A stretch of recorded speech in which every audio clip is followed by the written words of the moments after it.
Thank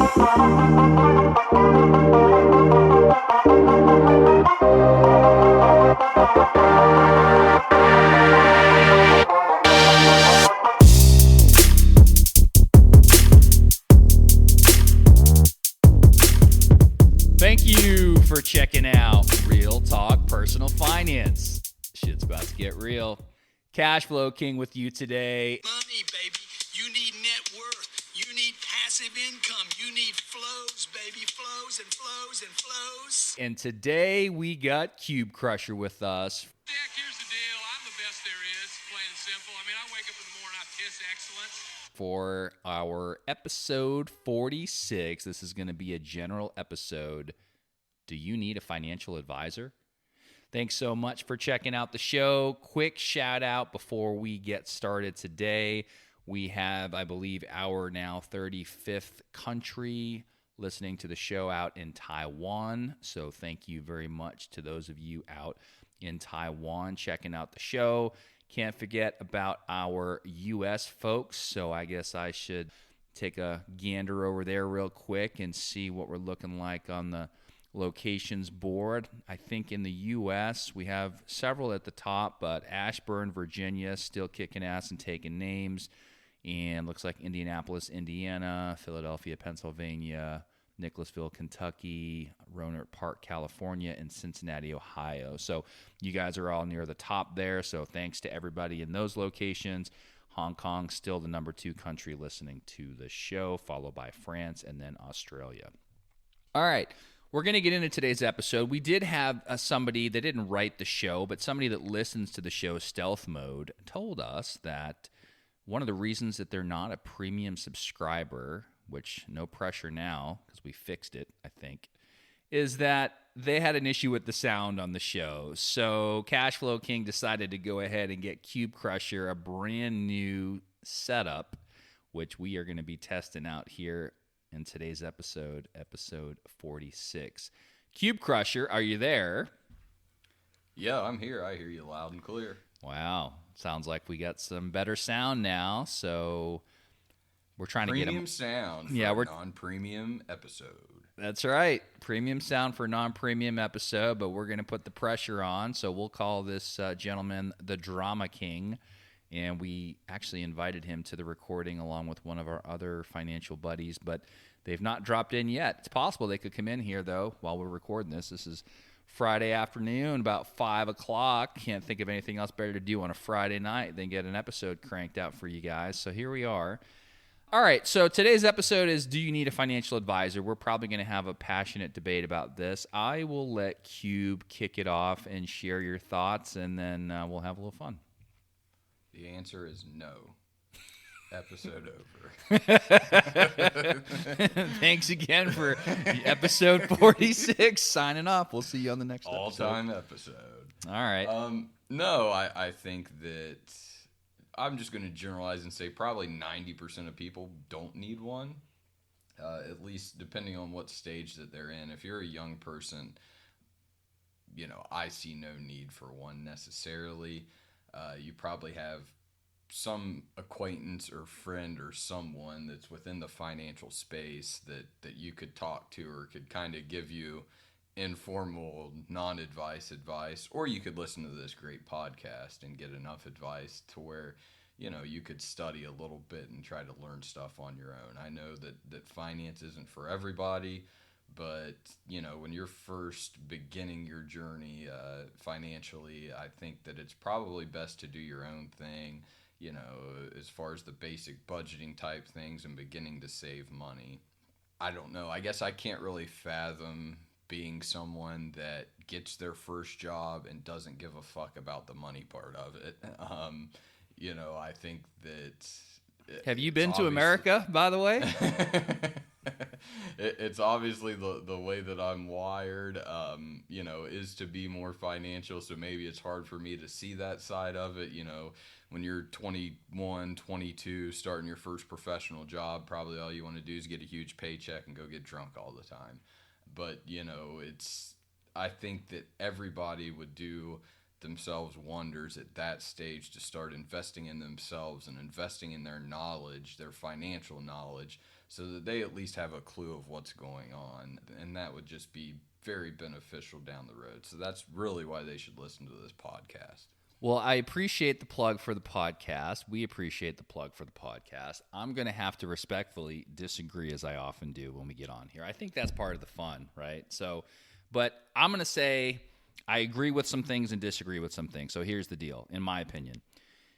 90% of people may not need a financial advisor. However, the percentage of those people that are actually going to do what you're suggesting, which is to listen to shows like this, to read, to self-educate, is nowhere near 90%. And I think that is the problem at its core. And without getting like, I don't know that you would call this political. I don't think this is political. But without going too far down any unwanted rabbit holes, I think that's part of the shortcomings with financial education in the school system, because nobody ever teaches anybody anything. Like, there's programs out there. Way back in the day, I used to volunteer and do junior achievement, and there's some things like that are going on which are good, but there's no actual requirement. I was never required to take a personal finance class, or not that anybody does it anymore these days really, but to learn how to balance a checkbook or any of that shit, right? And so the subset of people that are self-motivated enough to take the time to educate themselves, to get to be part of that, what you might expect to be 90% of people that may not need a financial advisor, it's just not there. And I think the underlying reason for that is, number one, people are busy, but number two, more than that, people are lazy. And I think for you and for me, it's almost unfathomable to think about, how could you go to work to get a paycheck to earn money, but yet not know anything about or give a shit about your money? But it's amazing the number of people where that's true. So I would say that a financial advisor in certain situations could help you. Now, a financial advisor is going to be different for different people, right? That could be something completely different. And I'm going to use the phrase or the term financial advisor in quotes. It could be somebody like what Cube Crusher is mentioning, a friend of the family or an acquaintance or somebody that that kind of helps to sort of nudge you and make sure you're on the right track. Now, I'm using that very loosely. I don't think that that's going to work in all of the cases, but usually there's somebody that can give you some information that's directionally correct. At the same time, you might want to sit down with somebody that's more of a financial planner. Hopefully it's a certified financial planner that, for maybe an hourly fee or a project-based fee, can take a look at your situation and kind of do the same type of thing, point you in the right direction, and make sure that you're on that track. Right? It doesn't necessarily have to be a wealth manager type or an assets under management type of arrangement, although some people like that too. Maybe we'll talk about that. But I think that there's a pretty big risk for those that are not willing to self-educate, to do things on their own.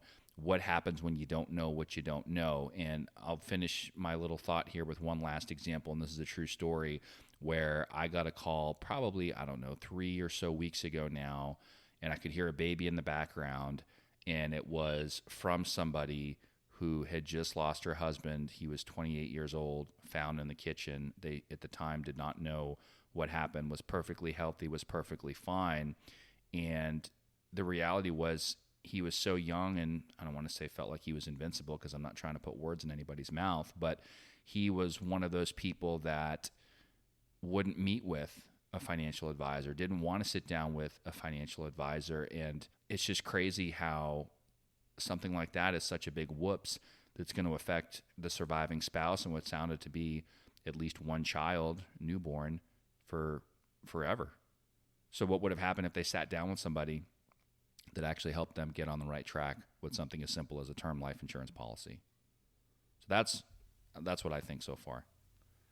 Yeah, I mean, you're obviously going to have situations like that, but realistically, I think, like you said, they don't educate people on it. I mean, to me, that's something that you should probably at least have to have 2 years worth of in high school even to start learning basic things, and you should be required to take something in college as well. And I think that a lot of people, once they get in that position, they don't want to deal with it. I think that one way, which I don't know what the numbers are, would be, okay, if you spend I mean, it's not that complicated with Google, and now ChatGPT even can probably give you a lot of financial answers. I haven't tried it myself, but those of you at home, go ahead and type in there some financial questions and forward the answers over to Real Talk Personal Finance at gmail.com. But there's so much information out there. I would venture to guess that an average intelligence person could probably read 10 to 20 hours of information online over the span of 2 to 3 years and have an opportunity to save themselves, over the next 30 years, hundreds of thousands of dollars in fees possibly that they would be paying that otherwise they wouldn't if they would just manage money on their own. Okay, but that's specifically, and I don't disagree with that necessarily, but that's specifically talking about sort of an assets under management model. And just for the sake of the listeners, to sort of kind of shed some light on what we're talking about in the event that you're not familiar. In assets under management or assets under advisement, an AUA or an AUM, everyone kind of sort of defines it a little bit differently, but it's essentially a fee that you're paying on an ongoing basis. It's an annualized fee that you're paying. And depending on who you're working with, sometimes that's deducted. Often it's deducted on a quarterly basis based on the assets that are being managed for you by, a financial advisor at whatever company that they might work for. So let's just say it's 1%, right? Because that seems to be plus or minus sort of the going rate, if you will, for most types of accounts. Sometimes it's a little bit more. Sometimes it's a little bit less, depending on how much money you have with somebody. But that is something that is going to be an ongoing drag on your portfolio and ultimately the amount of fees that you could potentially pay over a lifetime. But that is just looking at sort of that investment management component of that person's situation. In other words, let's say somebody pays an advisor 1%. If all that advisor does is quote unquote manage their money, which in the grand scheme of things, everyone does it differently, but a lot of them are using a TAMP, right? A third-party asset management program where it's outsourced and automated, right? And so if they're providing no other value, then you could make an argument to, okay, is that really worth it? But the other way to look at it is, well, what if they are providing some sort of value? What if they are doing some sort of planning? Or what if they're just available and they understand your situation for questions? It's almost like you're paying a retainer, which encompasses investment management, but also could be a little bit more holistic than that. And every firm and every company and every advisor is going to do it a little bit differently. Is it still, quote unquote, that bad? Versus, I just want my money managed, take 1%. Yeah, I would agree, you're getting ripped off. But if that's a person you can call with questions, that's a person that understands your situation, that's a person that helps you with your retirement income planning, that's a person that can help you see your blind spots, then I would argue that there's definitely value there, depending on the individual and what they need.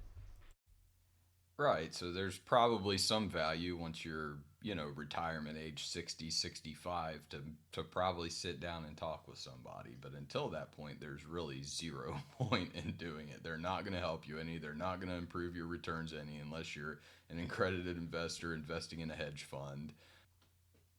I don't know. I guess from my point of view, it is, what the hell do? They call you and try to keep you on track, increasing your contributions. Well, if you can't fucking do that on your own, you're probably in trouble anyway. But there's people that don't. There's literally people that don't. I mean, I had somebody, this is not an exaggeration and not a joke, right? But I got an email probably about a week ago, and it was something to the effect of, hey, I just noticed in looking at my pay stub that it doesn't appear as though I was contributing to my retirement plan. I've been at this employer for over 2 years now. Can you look into this for me? And this is for a healthcare organization where they give their employees sort of it's not a matching contribution, but it's essentially a mandatory employer contribution that is put into their accounts, but they don't have to do anything. This is a very sort of unique type of setup. They don't have to do anything to get that money. It's not like most plans where you have to put in so much to get the employer match. This is just, they're going to give it to you no matter what. And this particular person was not automatically enrolled, although that's becoming more and more common. And she never affirmatively made the decision to do that.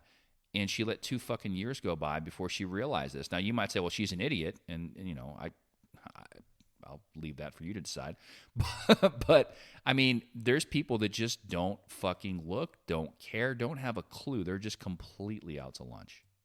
Yeah, I mean, I get that, but at the same time, like you said, yeah, this is real talk personal finance. That person's probably fucked. Let's be honest. They're probably not saving enough for retirement anyway, or else they would have noticed it coming out of their paycheck to begin with.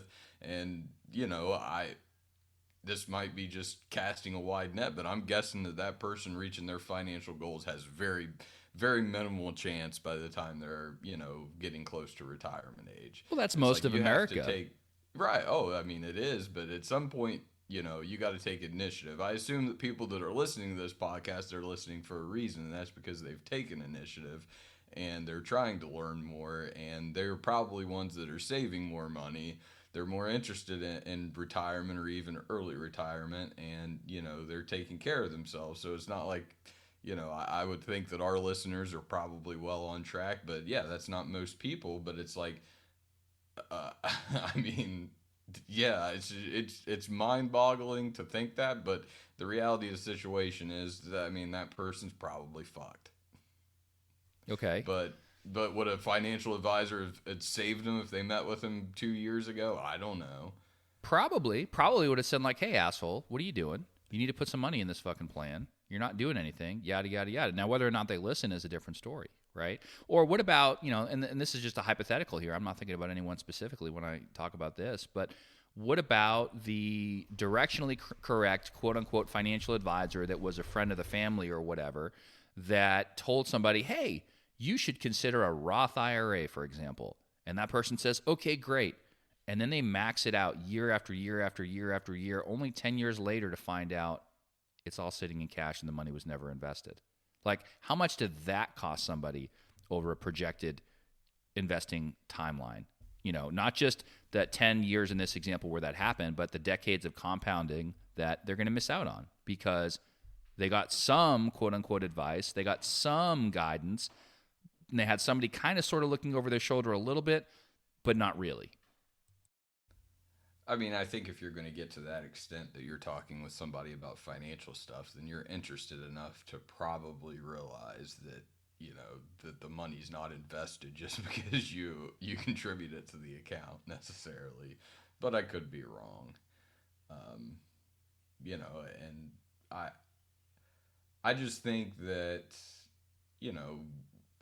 people have to find a way to take their own initiative and in this, especially in the early stages. Maybe meet with a financial advisor once just to get going and learn some things and use that as part of your learning experience. But, you should be able to, mostly manage your investments yourself through a 401k and a Roth IRA, or if you have an IRA or a brokerage account. I mean, it's not that hard to select one fund that owns everything, or a target date fund, and dump money in it and never think about it. Okay, what about some of the other financial considerations? What about something as simple as, and this happens all too often, life insurance? Hey, my work gives me whatever, 1 times our salary up to $50,000, for example, which is very common. Or they give us whatever, and it sounds like a big number. Maybe somebody makes $50,000 a year, and they buy 3 times their salary for $150,000. Maybe they have 3 kids, and they're like, "Yeah, that seems like it's going to be fine." What about them? And what about if they're in the situation where they're 28 or 38 or whatever, pick a number, and they drop dead? Like, how's that affect their family? Oh, I mean, I guess it would be a negative effect on the family, especially if the other spouse doesn't have any money. But, that's another part. I mean, to me, that's something that you probably consider before you even have kids, is to have that taken care of. I would think that would be kind of a standard type of deal. I don't know how it works having kids. I don't have any of my own.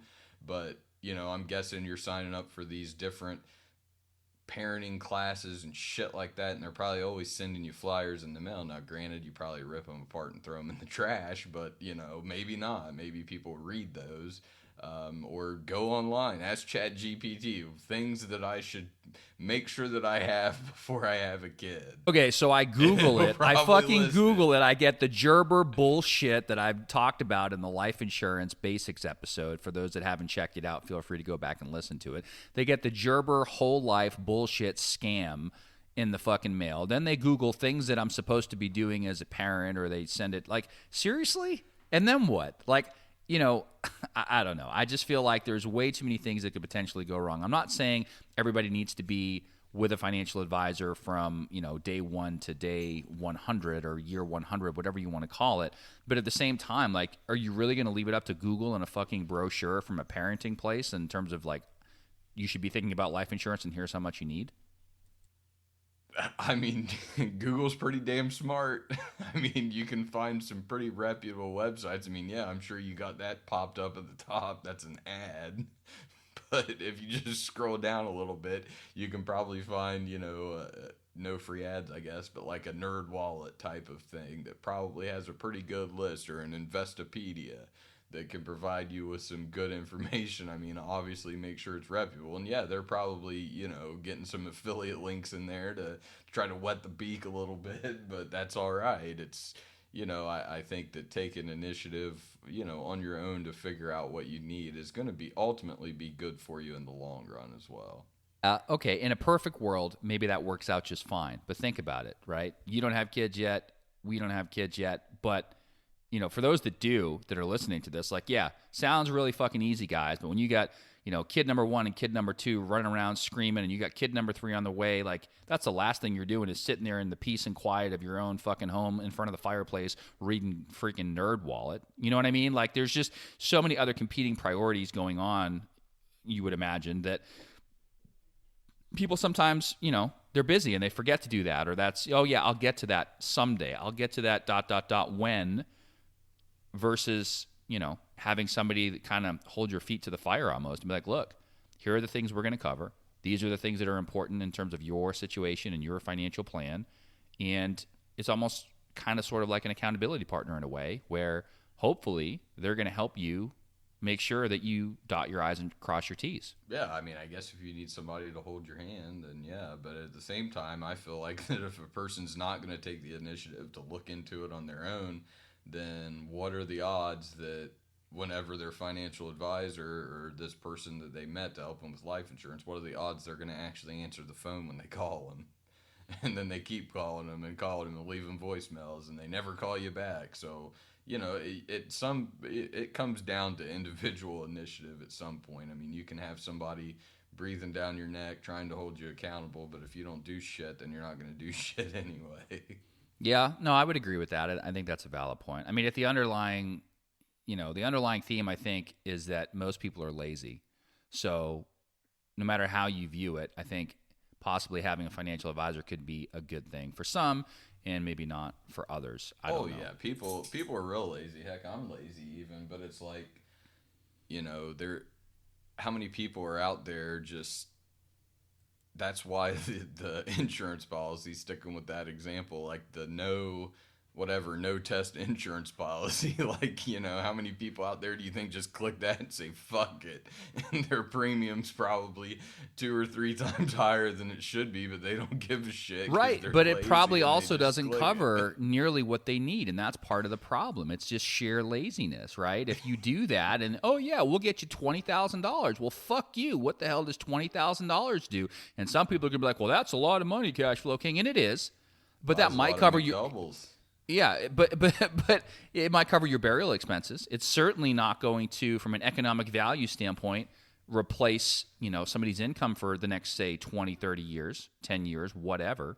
Yeah.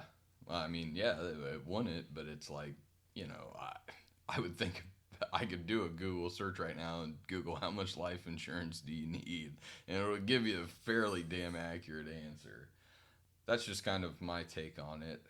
I guess another thing that I was thinking about on the topic of financial advisors is, in the outside chance, or if you decide to get one, what are some things that you should consider, or what are some questions that you should ask the financial advisor? Because if you're going to create a lifelong relationship with them, then, you want to make sure that you have the right person, or somebody that, meets the needs that you have. All right, so is that where we're going? I guess so. What do you ask them? Or, okay. Yeah, just things to consider. Or things that I would consider, I guess, if I was getting one. Okay, go ahead. Okay, the first thing that comes to mind, and don't be fucking afraid to ask this, people, because you are definitely allowed to. I don't know, I believe they may actually legally have to answer it, but if they come to you and they're offering you an investment product, the first fucking question I'd ask them is how much money they're making off of it. Yes, you are required to disclose if asked, especially if it's a commission-based product. But not that you want to go around like screaming at the rooftops there, like, "Hey, I'm making this much on the sale of this product to you." If they ask you, you absolutely should tell them. But also, depending on how they're compensated too, which is probably going to be one of your next points, right? Is it fees? Is it commissions? Is it commissions and fees? Like, what's the structure? Is it hourly, project-based, right? Right, yeah, absolutely. I would want to know everything about how they are going to take money from you. More or less. It's not like you go to the grocery store. Well, I mean, I do sometimes, and just start grabbing shit without knowing how much it costs. Like, oh, fuck it, I need a Wagyu steak today. Oh, and then you get to the checkout, and you're like, oh, shit, that was $100 a pound. Whoops. Yeah, nice. Yeah, so that's something that you want to know. Can you talk for a second? I need to go get the dog. He's fucking tearing shit up. That's fine. I will continue. So I guess we're going to just go ahead and essentially set the stage for things that you might want to ask and things you might want to look for in a financial advisor. And I guess we can go down that rabbit hole if you want. But the other thing I was thinking that might be equally as informative and entertaining is, what if you are not in a position where you want to interview a financial advisor, or you don't feel like you need a financial advisor, and you just want to say, hey, if we take this down bare bones, what are the types of things that I need to be looking at or looking for? And if I want to go down the self-education route, how do I do this on my own? Like, what are the areas that I want to look at, from a financial planning standpoint? And there are probably several, right? This is not going to be an all-inclusive or exhaustive list. So we might miss some or, leave something off there. But you're going to want to be looking at it from all the angles. And I think for most people, the first part of it is going to be defense. And when I say defense, I'm talking about different types of insurances, right? So Credit Union Cowboy and I did several episodes. We talked a lot about health insurance. Yeah, Cuck. We'll make sure to leave that in there for him. We did several episodes about health insurance and HSAs and things like that. But the first part of it is going to be for defense, right? So you're going to want to make sure you have your insurances in place, things like health insurance. Hopefully you also have, and people don't talk or think about this one enough, I don't think, disability insurance. You are much more likely to become disabled than you are to die prematurely. So you want to make sure that you have disability insurance in place. A lot of times you can get that through work.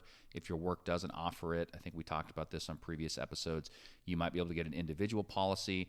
And I know in certain instances, if you have just a handful of people at a particular workplace that doesn't offer it, but all of you decide to sign up together, a lot of times you can still get a pretty nice preferential group rate on that type of coverage. So disability insurance would be something. And if you're a high-paid professional like a physician or something where, or you do any occupation where you're using your hands or certain body parts, or there's very specific tasks that you do. Maybe you're a surgeon, for example, and if all of a sudden you can't use your hands, then maybe you can still be in the medical field in some capacity, but your earnings potential goes way, way down.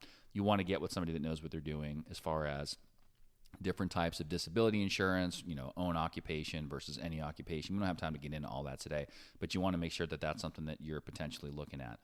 You're also probably going to want to look at life insurance. We talked a little bit about that today. We've done episodes on that in the past, term versus permanent. I know, we're typically pretty big believers of term. I actually listened to a podcast this morning where they had a guest on who pretty much sells whole life, and we're trying to make arguments for whole life, and I happened to be at the gym and just fucking was shaking my head the whole time on the damn treadmill, because not that anything that the guest, that she was a female guest, that she was saying was technically wrong, but I still feel like, I don't know, there's always the sizzle. Anyway, so defense would be the first thing, different types of insurances. Cube, if you're back, am I missing anything from a defensive standpoint, different types of insurances that people would want to look at?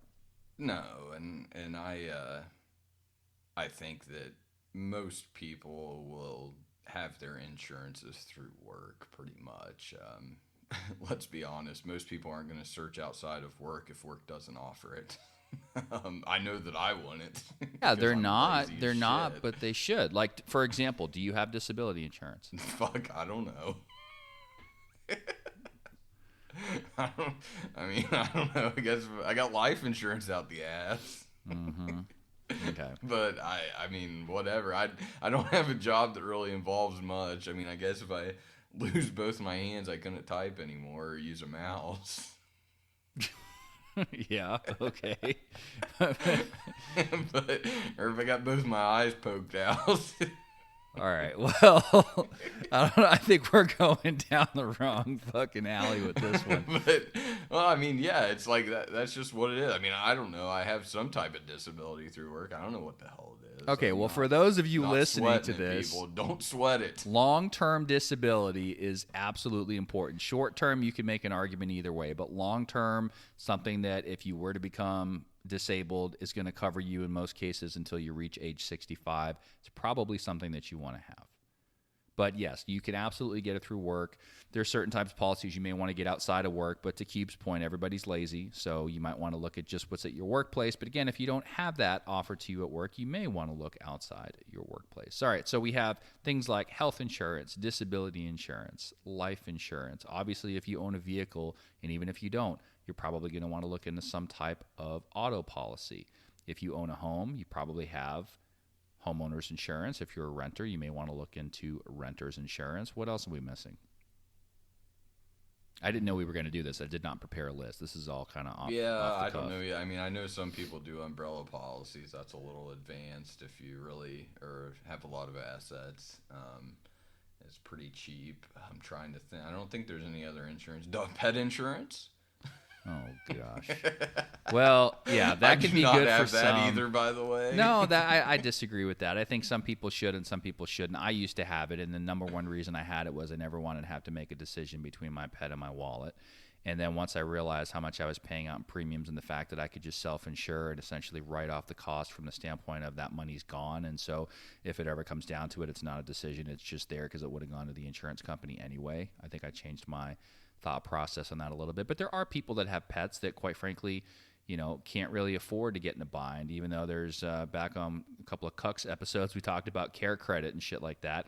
Maybe they don't want to have to go down that road, and maybe they're okay with paying a little bit of premium for that protection to make sure that they can, keep their pet around as long as they can. I know you were being facetious with pet insurance, but I do have some thoughts there as far as that goes. I was just thinking about all the shit they tried to sling at you when you sign up for benefits.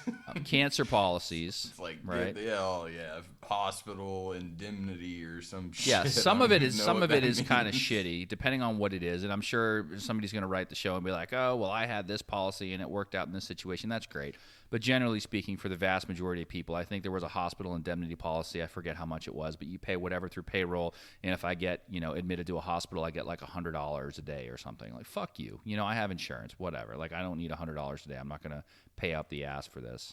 Anyway, we're way off topic, but whatever. Yeah, we are. But yeah, that would be defense. And then offense would be emailing realtalkpersonalfinance@gmail.com and having Cube Crusher give you absolutely the best not financial advice ever according to your situation, and then you're set.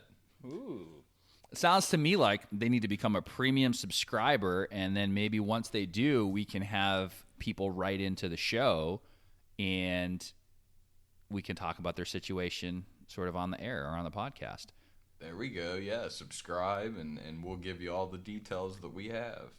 Interesting. Okay. I'm kind of on the fence about that, but fuck it. We'll do it. All right. So right now, I'm probably going to jack the damn premium on this because I don't want a million people. I mean, I do want a million people subscribing, but I don't want it to be like super overwhelming. But yeah, if you subscribe to the show, or if you're already subscribed to the show, when we say subscribe, we're talking about premium subscribers that are paying a monthly support fee through Buzzsprout to the show. We will do that for you. And chances are I'm going to have Cube Crusher spearhead that a little bit because I got to be careful. Can't give advice, but if we just give ideas and information and education, I guess it's not all that bad. So yeah, How about this though? Okay. Anybody can send it in. You don't have to be a premium subscriber, but the answers to those questions will be premium episodes. So therefore, you won't hear the answer unless you subscribe. Ooh, I don't know. That's like a teaser. But then the premium subscribers will get to hear your situation and maybe learn a little bit more, even if you don't want to subscribe. All right, fuck it. Anybody that wants to email the show, go ahead. Email the show, realtalkpersonalfinance@gmail.com. What do you want them to send in? Oh, just all the details of their situation, Okay, so age. pretend I'm going to email the show. I'm going to email the show. Cashflow King is drafting an email. What am I putting in it? Age, marital status, kids, income, assets, liabilities. There we go. Expenses. We'll keep it easy. Anything else? Yeah, expenses would be good, I guess. Anything else you want to include? We'll break it down a little bit from our point of view and give you some feedback on it. All right, if you're a female listener and you're hot, send a picture, and Cube Crusher might move you to the front of the line. No, I'm just kidding. All right. Or if you're a guy and you're hot, send it anyway. We'll send it to Cube Crusher, and he can move you to the front of the line. No dick pics, please. Okay. Now I'm going to get a dick pic, and I know somebody's going to send one. I can just feel it now. Anyway, all right. We are... I don't know where the hell we're going. Yeah, it's all this damn insurance talk. Yeah. Makes people go crazy. All right. So defense, insurance, great. Offense is, instead of us taking another 30 minutes and making this an hour-plus episode, we're just going to say, fuck it, email the show, and we will give you some education, entertainment, and ideas about your situation. The more information you provide, the more fun we can have with our responses, and we can cater those a little bit more to your situation. Feel free to use a code name if you want to use a code name. And I guess the only other thing, I don't expect we're going to get overly bombarded, but if we did, then if you are a premium subscriber, seriously, don't worry about sending any pictures, but you guys will get moved to the front of the line as far as that goes. So, all right, let's see. What else do you want to talk about today? Do you need a financial advisor? You say no, I say yes, and I think I got one last question, and this one's really going to get you going here. Oh, geez. That is now, I think, a very pertinent question to ask anybody that you want to become your financial advisor. And this is more of a question, even if you're not looking to necessarily invest in it, but just to see how much they care about financial knowledge. I don't know if care is the right word, or how much they study up on things. And that question is to ask them their thoughts on cryptocurrency. Dog shit.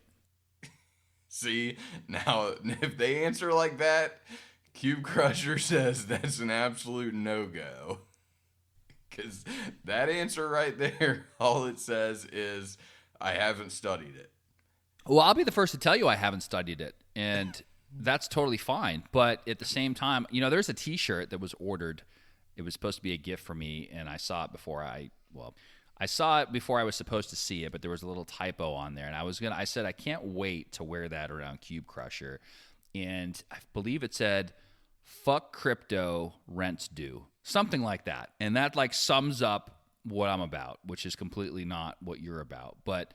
Yeah, I mean, I would be the first to tell you that that's not something that I am overly interested in. I think we've talked about this on other shows. And actually, I think at one point I did ask you, okay, well, how would you articulate and explain this to the listeners? And honestly, I don't remember what you said, but I don't think it was anything off the charts. I think it was a pretty standard answer well, I don't fully get it either, but I'm still throwing some money at it. That's the financial advisor that you might want to stay away from as far as that goes. No, I would want one that has educated himself or herself about it, just because it is relevant, and that's for me. And that's not to say that all financial advisors do that. I'm guessing it's a very low percentage that do have knowledge in it, but it is something that is relevant. I think that it is too frequently dismissed by traditional finance or traditional financial advisors, and I think that especially younger people, I think it's a way for a financial advisor to stand out if they have knowledge of it. Now, I'm guessing that probably 90 to 95% of them probably can't even help you invest in it. I don't know. Yeah, but you could make the same argument about other asset classes like real estate, right? People say, well, you want an advisor that understands real estate. I know we're talking about two completely different asset classes, but yeah, you're saying you want somebody that is forward thinking, that is okay with exploring things and educating themselves, and that happens to be an asset class that you think is relevant and that you believe in. And so even if they can't help you directly invest in that, they should at least be conversational and willing to talk to you about it, pretty much. Yes, I would agree with that. Then do not hire me as your financial advisor. That's the takeaway. I am not get you triggered. Yeah, I am not going to talk to you about fucking shitcoin. Okay, well, here's the deal, right? And for everyone, it's going to be a little bit different. But there's a gentleman who has a podcast on there. I'll just go ahead and name him, Buck Joffrey, right? One of the things that it's called the Wealth Formula Podcast by Buck Joffrey. And he was a physician, and now he's basically just does a whole bunch of syndications and runs at Accredited Investor Club and all this other shit. But one of the things he talks about is crypto being essentially an asymmetrical bet for him. That guy supposedly has more money than he's ever going to need. And so if he takes a very small percentage, like say, for example, I don't know what his allocation is, but let's just say it was 1% of net worth or 1% of investable assets, and he put it into something like crypto that could go to zero. If it goes to zero, it doesn't affect him. Like he's not bankrupt.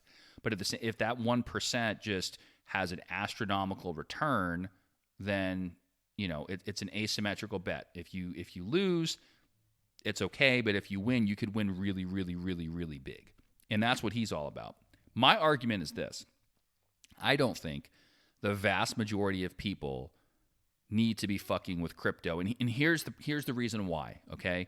And it's not just crypto, even though we're shitting on that, or I'm shitting on that at the moment. This could be with anything that is, relatively new and has some speculative format or some dazzle to it or some sizzle to it.